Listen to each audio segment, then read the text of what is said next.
Bismillahirrahmanirrahim. Bismillahirrahmanirrahim. Perhati huraian bismillah. Dengan nama Allah yang Maha Pengasih lagi Maha Penyayang. Apa makna dengan nama Allah? Kita ini sebagai mukadimah agak lambat sikit. Kita nak bagi perkenalan tentang bismillah dulu. Jadi dimulakan surah ni dengan bismillah. Bismillah ni satu ayat yang berkat, yang Nabi kata kullu amrin zibalin la yubda'u bihi bi bismillahirrahmanirrahim fahuwa aqta. Tiap-tiap pekerjaan yang ada maksud yang penting pada syarak yang kita tak mulakan dengan bismillah, pekerjaan tadi terpotong. Apa maksud terpotong? Qalilul barakah, kurang keberkatan daripada Allah Subhanahu wa taala. Kalau seandainya kita tak mulakan dengan bismillah. Jadi kita terjemah bismillah ni dengan nama Allah yang Maha Pengasih lagi Maha Penyayang. Jadi apa maksudnya? Kita fahamkan satu-satu kalimat dulu ya. Bismillah. Ba pada kata bismillah. Nampak tak? Sebelum ba tu ada kaki ba tu naik ke atas, dia agak tinggi. Perasaan ya? Ini kitab saya lah, kitab lain tu saya tak. Agak tinggi juga. Yang tu. Itu orang panggil gambaran zat. Letakkan satu-satu. Saya nak letakkan satu persatu ya. Alif yang tersembunyi itu yang depan dia tu. Depan bismillah tu. Tak nampak tu. Kaki dia tu, kaki ba yang naik ke atas tu. Itu orang panggil alif yang tersembunyi. Itulah sebenarnya gambaran zat. Jadi kalau semata-mata zat ni tak nyata. Zat Allah Subhanahu wa taala tak boleh kita nak fikirkan. Hakikat zat Allah Subhanahu wa taala tu macam mana? Akal kita tak akan sampai nak berfikir. Jadi Allah Taala nak menyatakan zat tersebut, nyatakan Nur Muhammad. Jadi ba pada kata, nampak dah huruf ba tu kan? Ada ba titik satu tu. Itu orang panggil yang alif tersembunyi tadi, itu gambar martabat dia. Kalau ada martabat 7 dipanggil martabat ahadiyah. Martabat ahadiyat, ataupun orang panggil martabat zat, atau martabat wujud mutlak. Semata-mata zat Allah Subhanahu wa taala, tak ada lain di situ. Turun pula pada martabat yang kedua ba. Ba tu orang panggil martabat wahdah. Apa makna martabat wahdah? Itu orang panggil martabat tajalli sifat, atau bahasa yang lain dipanggil wujud Allah yang dikaitkan, yang muqayyad dengan sifat. Yang muqayyad dengan sifat dipanggil martabat ba tu. Dua dah saya sebut. Kalau nak cerita martabat 7 di sini bukan tempat dia ya. Saya ambil ringkas-ringkas saja martabat 7. Ismi pula. Ismi itu orang panggil martabat asma. Sin mim tu. Martabat asma. Tadi martabat zat, martabat sifat, martabat asma. Apa dia martabat asma? Kalau dalam martabat 7 dipanggil wahidiyah nama dia. Inilah orang panggil hakikat insan. Martabat hakikat insan. Walaupun martabat hakikat insan, tapi nak menceritakan Allah Ta'ala juga, bukan ada lain. Jadi ismi. Jadilah 3 martabat kita belajar. Jadi martabat ismi itu orang panggil wujud zat Allah juga, tapi muqayyad dengan asma, dikaitkan dengan asma. Dikaitkan dengan asma, nama-nama. Jadi Allah yang bernama Al-Ghaniyyu, Allah Ta'ala bernama Al-Alimu, Allah Ta'ala bernama Al-Qadiru, Allah Ta'ala bernama Al-Mani'u, Allah Ta'ala bernama Al-Muntaqimu. Banyak nama Allah Ta'ala. Kenyataan dari mana? Belum, kita tak sampai lagi martabat tu. Sekarang kita baru belajar 3 martabat. Apa dia? Ahadiyah, wahdah, dan wahidiyah. 3 ni martabat ketuhanan. Kemudian turun kepada martabat kalimat alif lam lam ha. Alif lam lam ha itu orang panggil martabat af'al. Martabat af'al ni yang dinamakan dengan tajalli af'al Allah Subhanahu wa taala. kenyataan perbuatan Allah Ta'ala. Disinilah zuhirnya makhluk yang agung yang Allah Ta'ala zuhirkan bernama Nur Muhammad sallallahu alaihi wasallam atas suluhan daripada martabat yang kedua dan martabat yang ketiga. Zuhir Nur Muhammad. Nur Muhammad ni sebagai rahsia seluruh alam semesta yang Nabi sebutkan, laulaka ya Muhammadu ma khalaqtul aflaka. Kalau bukan kerana kamu ya Muhammad, ma khalaqtul aflaka, aku tak akan ciptakan seluruh alam semesta. Alam semesta ini tak akan wujud kalau tanpa ada Nur Muhammad yang menjadi rahsia kepada Allah Subhanahu wa taala. Jadi dialah dipanggil Ummu Hayyula, ibu yang pertama kita. Makhluk. Ya. Jadi di kalimat Allah tu itu gambaran balik tu. Kalimat Allah itulah dalam martabat makhluk. Ini apa dia? Yang pertama Nur Muhammad sallallahu alaihi wasallam. Turun pula martabat yang kedua alam misal. Alam misal. Okey. Mudah kita kata alam misal, alam arwah, alam misal, alam ajsam, alam syahadah. Daripada kalimat Allah. Alam roh, alam misal, alam ajsam, alam syahadah. Cukup tak 7 martabat? Pertama ahadiyat, ada tersembunyi. Kedua wahdah, ba. Ketiga wahidiyah, sin mim. Keempat martabat af'al, alif lam lam ha. Dalam martabat af'al tu pecah pada 4. Alam roh, alam misal, alam ajsam, alam syahadah. Sempurna rahsia Allah Subhanahu wa taala. Ini siapa yang tak biasa mengaji martabat 7 pening. Di sini habis saya bercerita tentang martabat 7. Jadi lengkap daripada 7 martabat di sini, nyata rahsia Allah Subhanahu wa taala. Apa dia? Kesempurnaan rahsia Allah Subhanahu wa taala pada mana? Insan. Yang nama insan yang nyata rahsia Allah taala, yang dalam hikam menyebutkan apa dia? Aku bersembunyi di sebalik tirai kemuliaan kamu. Apa makna kemuliaan? Allah Ta'ala tu bersembunyi di sebalik tirai kemuliaan dia. Mana tirai kemuliaan Allah Subhanahu wa taala? Di sebalik Muhammad sallallahu alaihi wasallam. Jadi maksud dia, kalau hampa nak mengenali Allah Subhanahu wa taala, tak dapat tidak kita kena mengenali Muhammad sallallahu alaihi wasallam, zuhir dan batin Muhammad sallallahu alaihi wasallam. Tak dapat tidak.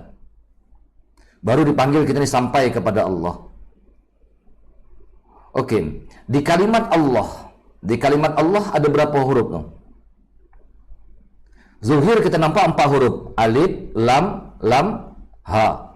4 huruf. Tapi sebenarnya ada 5 huruf. Ada 5 tu. Sebab itu jari kita ada 5 jari. Tengok 5 jari. Ya, 5 jari. 5 jari ni alif, ni lam, ni ha. Nih. Allah. Tangan kiri pun sama. Alif, lam, ha. Nampak ni. Ni isyarat sahaja. Kenapa saya kata 5 huruf? Cuba hang sebut Allah. Orang sebut Allah. Nah, sebut Allah. Mana alif huruf mat lagi? Tak nampak pun. Tu orang panggil alif tersembunyi, dipanggil wujud idopi. Rahsia Allah Ta'ala. Itu yang bahasa dari Nur Muhammad SAW.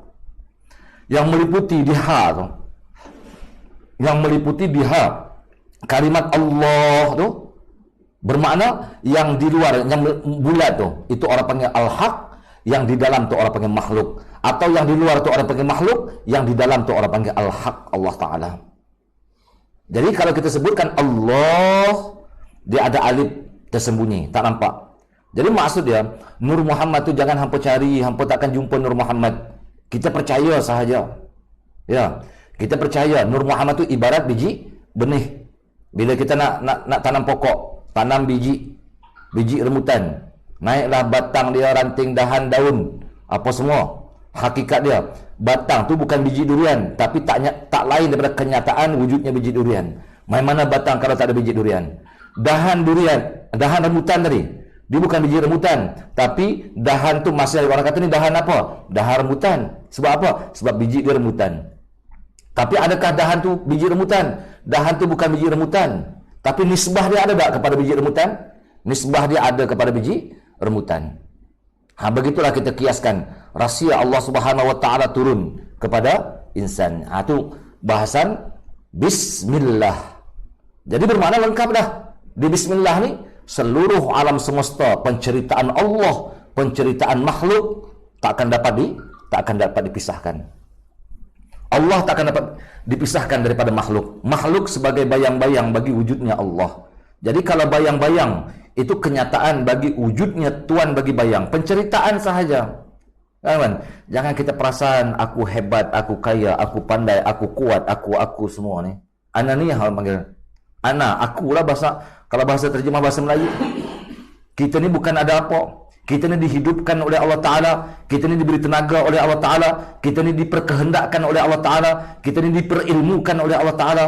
Kita ni diperkuatkan oleh Allah Ta'ala. Semua Allah. Bukan kita. Jadi faham angka ada bismillah. Ar-Rahman. Apa maksud Ar-Rahman? Ar-Rahman di sini Maha Pengasih. Ar-Rahman tu letak dia 3 martabat di atas. Ar-Rahman tu sebenarnya daripada kalimat bismi itu. Martabat ahadiyat, martabat wahdah, martabat wahidiyah. Itu Ar-Rahman. Ar-Rahim kalimat Allah tu. Kalimat Allah apa dia? Alam roh, alam misal, alam ajsam, alam syahadah. Itu Ar-Rahman Ar-Rahim. Jadi ada cerita martabat ketuhanan, ada cerita martabat kehambaan. Kalimat Ar-Rahman, kalimat Ar-Rahim itu diambil daripada mana? Daripada rahmatun. Diambil kalimat itu daripada rahmatun. Siapa dia rahmat? Di alam nyata ni. Wa ma arsalnaka illa rahmatan lil alamin. Tiada kami utuskan kamu wahai Muhammad melainkan rahmat bagi seluruh alam. Allahumma salli ala sayyidina Muhammad. Jadi cerita Allah Taala ni cerita di Muhammad sallallahu alaihi wasallam. Kalau hampa tak mengenali Nabi Muhammad sallallahu alaihi wasallam, tak usah sembanglah cerita tauhid mengaji berpuluh kitab. Ya? Hampa tak akan sampai kepada Allah Subhanahu wa taala, tak akan dapat makrifat yang sebenar kepada Allah Taala. Setakat ilmu sahaja. Itu maksud kata Ar-Rahman Ar-Rahim. Jadi Ar-Rahman ni orang panggil azali Allah Taala, Ar-Rahim itu orang panggil abadi Allah Taala. Jadi ada azali, ada abadi. Jelas. Jadi kalau kita pusing balik, Bismillahirrahmanirrahim, tak ada sesuatu yang wujud pada alam ini melainkan hanya wujud Allah Ta'ala sahaja. Tidak? Yang ini wujud tak semua ni? Ini bayang-bayang khayal sahaja kan? Khayal kita. Kenapa khayal kita? Sebab syak wasangka kita dengan Allah Ta'ala. Cuba hilangkan syak wasangka kita. Hampa perasan, hampa bayang-bayang. Jangan hampa perasan, hampa jadi Tuhan. Ini apa yang tak mahu tu? Macam mana perasan jadi Tuhan? Aku pandai, aku kaya, aku kuat. Yang tu. Tu yang syak wasangka tu. Cuba kita buangkan perasaan syak wasangka ni. Yakin, terbuka rahsia Allah Ta'ala, hanya terpandang yang wujud semua Allah Ta'ala. Ni semua penceritaan Allah. Bukan hakikat Allah. Dinding ini bukan hakikat Allah. Tapi kita kata, ini dah penceritaan Allah. Hampa buka di sebalik tirai dinding, reti kata wujudnya Allah Ta'ala. Jangan ternampak dinding. Kita nampak dinding ni cantik. Oh, orang ni buat, Masya Allah, dia kata. Berapa banyak habis muda ni. Allah, pandangan kita dekatnya. Cuba tebuskan pandangan kita. Allah Ta'ala bagi kita akal. Jangan kita sama binatang. Binatang ni dia nampak makanan dia kat depan dia. Kawan dia kena sembelih dekat sebelah sana. Dia relax lagi makan. Sebab orang panggil pandangan tak tembus. Kalau pandangan kita pandangan syuhud, kita akan nampak keagungan Allah Ta'ala. Okey. Jadi Bismillahirrahmanirrahim itu bahasan dia. Jadi kalau Bismillahirrahmanirrahim, ulama menyebutkan seluruh Al-Quran terhimpun di dalam Fatihah. Jadi sepatutnya kita cerita Fatihah dulu ya. Tapi kita pun tak ada janji cerita Fatihah. InsyaAllah kalau pengajian akan datang. Kena cerita malam ni, Wan? Cerita Fatihah tak? Surah Yasin tak tahulah bila pula. Jadi keseluruhan Al-Quran terhimpun dalam Fatihah. Keseluruhan Fatihah terhimpun dalam Bismillah. Keseluruhan Bismillah terhimpun dalam Ba. Keseluruhan ba itu terhimpun dalam titik bagi ba, titik bagi ba. Titik bagi ba itulah orang panggil bi kana makana bi yakunu ma yakunu. Apa mana bi kana makana bi yakunu ma yakunu? Jadi barang dengan aku telah ada sesuatu yang telah ada. Bi yakunu wa bi yakunu, dan dengan aku adalah barang yang lagi akan ada. Bermakna seluruh benda yang sudah, benda yang sekarang, benda yang akan datang, hakikat dia penceritaan Allah sahaja. Jangan khayal dalam hidup kita. Kullun nasi niyamun, Nabi kata, idza matu intabahu. Tiap-tiap manusia ini tidur semua. Dia seronok dalam kehidupan apa yang Allah Ta'ala berikan kepada dia. Bila dia nak sedar, idza matu intabahu. Bila mereka mati baru mereka menyadari, kenapa aku tak cari makrifat pengenalan kepada Allah Ta'ala ketika aku hidup dulu. Tapi nak buat apa kalau dah duduk di alam kubur? Nak buat apa dah? Menyesal tak sudah. Jadi hakikat dia, inilah orang panggil pegangan wahdatul wujud. Yang wujud itu hanya Allah, yang lain itu semua bayang-bayang. Paham ya? Bismillahirrahmanirrahim.